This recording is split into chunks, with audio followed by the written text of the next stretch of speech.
ভয় পাবেন না, বীররা ভয় পায়। কালীহাতের মানুষ, যেখানে আমার জন্ম হয়েছে, পাকিস্তানিদের দেখে আমরা ভয় পাই নাই। তাই এই সমস্ত দুষ্কৃতিকারী দালাল ঘুষখোরকে দেখে আমরা ভয় পেতে পারি না।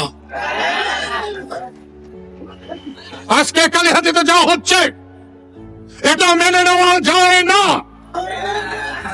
বাচ্চার মতো মানুষ আর গামছা ধরেন, আর যারা গামছা ধরতে পারেন না তারা লতিফ ভাইকে ধরেন, তাতেই আমার গামছা ধরা হবে। আমার আজকে বড় বেশি মনে পড়তেছে, এইখানে আসগর, আপনারা অনেকেই চিনবেন না আসগরকে।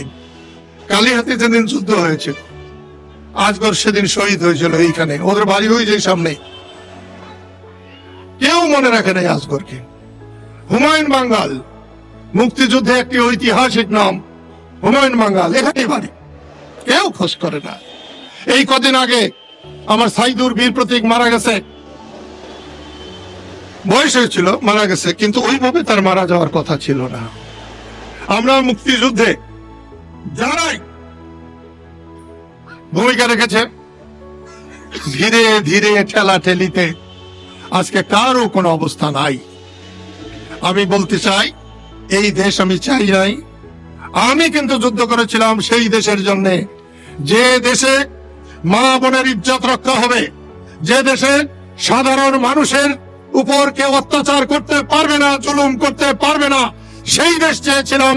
বেঁচে আছি, আল্লাহ যদি রহমত করে আমি সেই দেশ দেখে যেতে চাই, যে দেশের সাধারণ মানুষের উপর কারো কোনো জুলুম করার কোনো ক্ষমতা থাকবে না। আল্লাহ আপনাদেরকে ভালো রাখুন। আমি আজকে আর কথা বাড়াতে চাই না।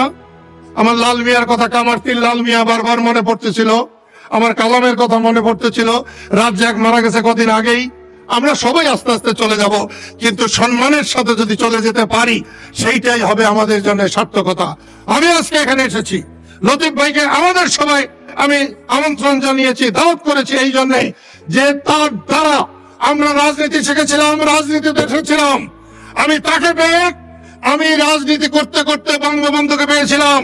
বঙ্গবন্ধুকে পেয়ে আমি দেশকে ভালোবাসতে শিখেছিলাম, মুক্তিযোদ্ধা হয়েছিলাম।